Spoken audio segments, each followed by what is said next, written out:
It's an honor to be able to be on this 31 Days of Encouragement. I appreciate so much what's going on here. This is such a great idea, and I hope that you'll use these videos to help you in your daily walk with God. With COVID-19 going on, there's such an easy path to take that we can get to where we feel discouraged and we can get to where we feel isolated from everyone else, especially being with the restrictions that we've had. And as these restrictions begin to loosen and as we begin to get together a little more, we have a chance to start doing ministries that we've been doing in the past that we haven't been able to do because of the restrictions. And I'll tell you up front, everybody is going to be so excited. We're going to be out visiting. Hopefully we're going to be out talking with folks, socially distanced, of course. But we're going to be spending time with people and doing ministries that we've done in times past that we haven't gotten to do in a long time. So there's going to be a fire there at the beginning. But I want you to think about this. As that fire begins to be kindled initially, when we begin to start doing these projects and these missions and these evangelism tools that we've done before, when we start doing those, it's kind of like that church camp fire. If you've ever been to church camp before as a kid, you know what I'm talking about.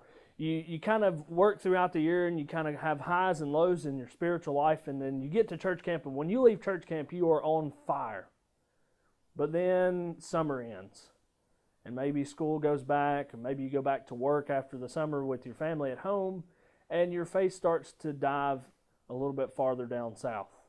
And the discouragement sets in. Maybe you've tried to do something, and you've done it for a while, and maybe you're just not seeing any results. And that fire that you initially had after church camp began to die out. Whenever we think about the response that we're going to do post-COVID-19, when we start getting back into our somewhat normal lifestyle, and we start doing these missions all over again, we're going to have to face this challenge again to where we're so excited when we get to start doing things again. But then over time, as we continue to do them and we continue to do them and we continue to do them, there's going to be that sense of discouragement that maybe we don't see any results that begin to creep in on us. One of my favorite passages in all the New Testament comes from the book of Hebrews chapter 11.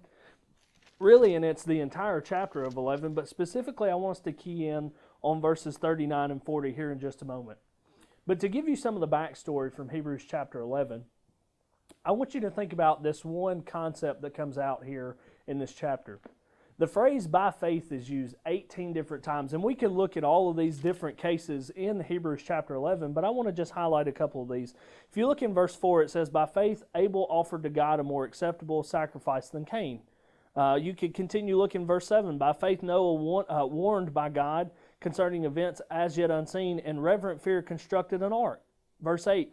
By faith, Abraham obeyed when he was called to go out to the place that he was to receive his inheritance. Verse 9, by faith he went to live in the land of promise. And we could go on and on and on in this chapter with these 18 times that this word by faith is used. But I want you to think about this one idea before we jump into verse 39 and 40. How did these men and these women that are referenced here in Hebrews chapter 11, how did they keep going even when they weren't seeing the results that were promised to them? Because I think that question is one that we need to consider when we think about what the situation that we're currently in is. We're going to start these works back. We're going to start doing mission works again. We're going to start doing evangelism again. And we're going to have that really high point, but then we're also going to shortly after have that low point where we're feeling discouraged because we're not seeing the results from what we're doing. And we're going to have high hopes that once we start going back and meeting together with the church, and when we start doing these works over again, that everybody's going to come flocking in, only to be met by some discouraging moments to where maybe we don't see the results in which we hope for. These individuals listed in Hebrews chapter 11 knew all about that, because many of them, if not all of them, worked their entire lives, and they had faith, and they continued to do the works, even though they were getting all these promises, and almost all of them never got to see the greatest promise in which God provided to them. So let's look at the text in Hebrews chapter 11, verse 39 and 40. This is in reference to all of those 18 times that the phrase by faith is used. This is in reference to them. And all of these, though commended through their faith, did not receive what was promised, since God had provided something better for us, that apart from us they should not be made perfect. Wow. in all of their works. Yes, they were commended for their faith. Yes, they had certain benefits during their lifetime that they got to see that were a commendation for the things that they had done, but the best promise that they were to have, they never saw. They worked their entire lives and never gained the greatest reward that we got to see and experience, and we get to experience in this last age, in the Christian age, which is Jesus Christ, the Son of God. You think back to all of these individuals like Noah and how he provided an ark to provide salvation for animals and his family, and how he continued on the human race. You think about Abraham and the promises that he was given, about how he would have a great nation, about how his descendants would be all over the world, and yet he worked his entire life being faithful to God, and he very, very minutely saw the tip of those blessings. All of these worked their entire lives without receiving the promise of Jesus. That would be almost like if you agreed to work for an individual and you went in and you put in 40 hours a week and their response to you was, hey, here's a handshake, I appreciate the hard work you did. But you didn't get the paycheck. You never saw the gain. You never saw the reward. You never saw the promise. That's what these individuals spent their whole life doing. So we're going to face this low. We're going to face this challenge in which we're going to do all these works and we're not going to see any of the reward. We're not going to see any of the benefit for a little while. And it's going to be very easy for Satan to come in and discourage us. So how do we keep going after that initial excitement? You know, once that excitement comes through and then we hit that low spot, how is it that we're going to keep going and pressing on whenever the discouragement starts to overtake our excitement as we begin back working in the Lord's work in person with people? And I think Hebrews chapter 12, when you continue reading, answers this question.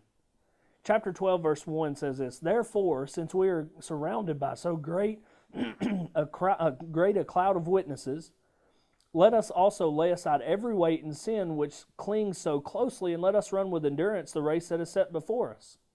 Looking to Jesus, the founder and perfecter of our faith, who for the joy that was set before him endured the cross, despising the shame, and is seated at the right hand of the throne of God. So how do we overcome the discouragement? How do we battle the problems that we're going to face when it comes to feeling isolated, feeling as if we're not making a difference? And the answer is this. Satan is trying to throw baggage on each of us. He's trying to plant a seed in our heads that we're not being effective, that we're not making a difference, that we're not really truly doing what God wants us to do. However, all of these cloud of witnesses, all these individuals that were mentioned in Hebrews chapter 11 by faith that worked their whole lives, they're overlooking each of us and they're cheering us on, saying, you can do it, keep fighting, keep going. And the most important thing is this. Not only do we have them encouraging us, and they're the ones who are parading us and helping us to continue to fight on, even in the good times and in the bad times, but even more important than that, we have something to set our eyes on that many of those individuals never got to see or hear or experience. We have the Logos. We have the Word, the Son of God, Jesus Christ. He is the author and the finisher and the perfecter of our faith. And that's the example that we get to follow. You see, all of those individuals mentioned in Hebrews chapter 11, they didn't have the life of Jesus to look forward to. They didn't have the life of Jesus to examine. They didn't have the life of Jesus to use as fuel to keep them going. What they did have was God's promises, which were never broken. However, we have something far greater. We have the Son of God, the Logos, the Word which became flesh and dwelt among us.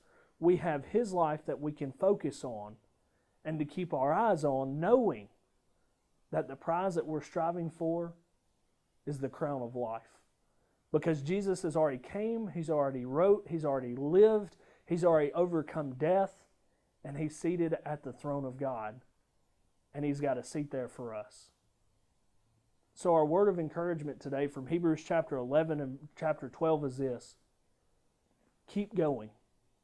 Keep fighting. Keep serving. And keep looking to Jesus, the author and finisher and perfecter of our faith. And one day, whenever this life is over, we can join Jesus at the throne of God. Hope you have a great day, and remember, the God that we serve is an all-powerful God who's going to see us through in the good times as well as the bad. God bless.